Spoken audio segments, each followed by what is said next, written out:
और वशीकरण क्या है?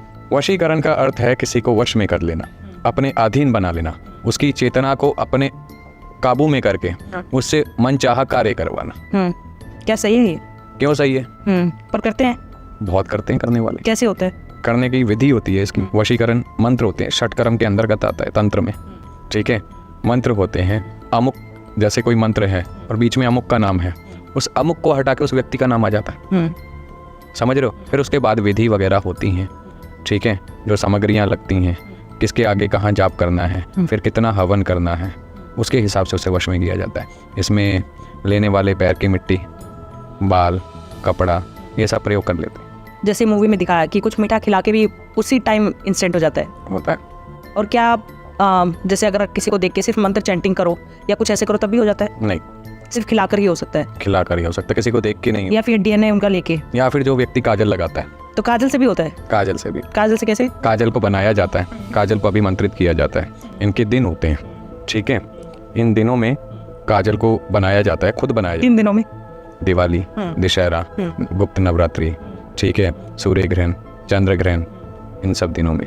कैसे बनता है काजल? काजल आप कैसे बनाते हो? नॉर्मल, वो जैसे दिया जला दिया और ऊपर लगा के। हाँ, तो उसमें, लेकिन जब वो बनता है, जब तक वो दिया जल रहा है, बन रहा है, उस समय तक कुछ अनुष्ठान होता है, उस मंत्र का जाप करना पड़ता है दिए को देख के। ओके। और फिर वो जो होता है बस उसमें और भी कुछ मिलाना पड़ता है? उसमें फिर आप कुछ मिलाना चाहो, आपकी इच्छा नहीं मिलाते, वो सूखा सुरमा नहीं आता था पहले, वो वाला तैयार देसी एकदम।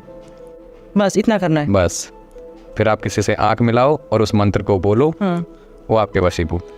हम नहीं लगाते हैं। और कैसे होता है वशीकरण? क्योंकि ये थोड़ा सा मैं इसलिए पूछ रही हूँ, मैं ये नहीं कह रही हूँ कि लोग करने लग जाए, बट अवेयर हो जाएं कि कहाँ कहाँ आपको सावधान। मीठा जैसे मूवी आई थी उसमें सबको पता चल गया कि हाँ मीठे से होता, सब मीठी सफेद चीज खाने से। पैर की मिट्टी से होता है। पर पैर की मिट्टी तो कंट्रोल में नहीं है। मान लीजिए कोई चला गया पीछे से, उसकी मिट्टी उठा लिया, वो क्या करे? वो तो अब, हाँ वो तो हो गया। ठीक है, आपका बाल हो गया, हेयर, शरीर का वस्त्र हो गया, ठीक है ना, ये कुछ चीजें होती हैं, सावधानी रखिए। ओके। और अगर इन केस किसी पे हो गया है तो इसको तोड़ा कैसे जाए? ये तो पहले ये समझना पड़ेगा कि करा किससे गया। अच्छा, तो ये तो उसको कैसे पता चले? अभी ये जो इसका जानकार है वही देखेगा ना, खुद नहीं पता कर सकता। नहीं, अगर उसने किसी बड़ी शक्ति से किया हुआ है तो उसे काटने के लिए भी फिर कुछ बड़ा ही लगाना पड़ेगा ना। ठीक है ना, जिस प्रकार लोहे को लोहा काटता है, कांच को कांच काटता है, कई इसमें सम्मोहन मशान की चीज से भी करते हैं। तो मशान को तो नॉर्मल देवी देव कहाँ से काटेंगे? तो मशान का ही देवी देव काटेगा ना उस। ये चीज समझनी बहुत जरूरी है। कई अघोर क्रियाओं से करते हैं वशीकरण। अब अघोर को कोई और कैसे काट सकता है? अघोर के बिना कोई नहीं काट सकता, कोई तांत्रिक नहीं काट सकता। अघोर का किया हुआ वशीकरण अघोर ही काट सकता है, और जो उस क्रिया को जानता होगा। तो जैसे किया है उसी से कटेगा, और कोई वो इलाज नहीं है? या तो फिर वेट करो, है ना, कर्म अच्छा हुआ तो प्रारब्ध में लिखा होगा तो आप वो भगवती खुद निकाल देगी। जो भक्त होते हैं क्या उन पे भी ये सब पॉसिबल है? तंत्र क्रिया, वशीकरण, ये सब होता है उन पे? ये पिशाचनी, ये सब तंत्र जागृत है कलयुग में भी, पहले भी जागृत था, आज भी जागृत है। वहाँ वो चीजें काम करती है, भक्त भक्ति से जुड़ जाता है। क्या भक्ति बचाती नहीं है? बचाती है, लेकिन भक्ति आपको जहाँ 100% टोन सामने वाले ने भेजा, भक्ति आपकी उसको कम करके, ठीक है, 20% 30% पे ले आएगी, लेकिन उसका फल जरूर देगी, क्योंकि उसने भी चलाई है, उसने भी कहीं पूजी है। ओके, ठीक है, झटका जरूर लगेगा, लेकिन बच जाओगे। अब कहते हैं ना कि हम गिर गए लेकिन खरोच आ गई हल्की सी, उसने बचा लिया क्योंकि आपकी भक्ति अच्छी थी। टूट भी तो सकती थी। समझ गए बात को? तो अगर भक्ति कर रहे हो तो सिर्फ उतना नहीं है, आपको और भी प्रोटेक्शन की जरूरत है। बिल्कुल है। अगर आप इन सब में, इन जैसे लोगों में, ऑरा में आप रहते हो तो बिल्कुल है।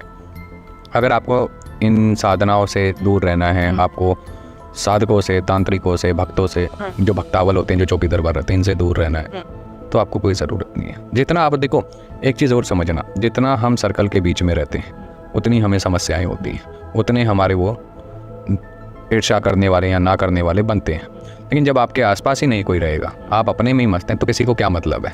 अगर किसी को फिर कोई मतलब भी होगा तो फिर वो उसका नुकसान ही होगा, उसका अच्छा नहीं होगा, क्योंकि वहाँ पे आपका कोई मतलब नहीं था, आपका कोई लेना देना नहीं था, आप अपने इष्ट में रमे हुए थे।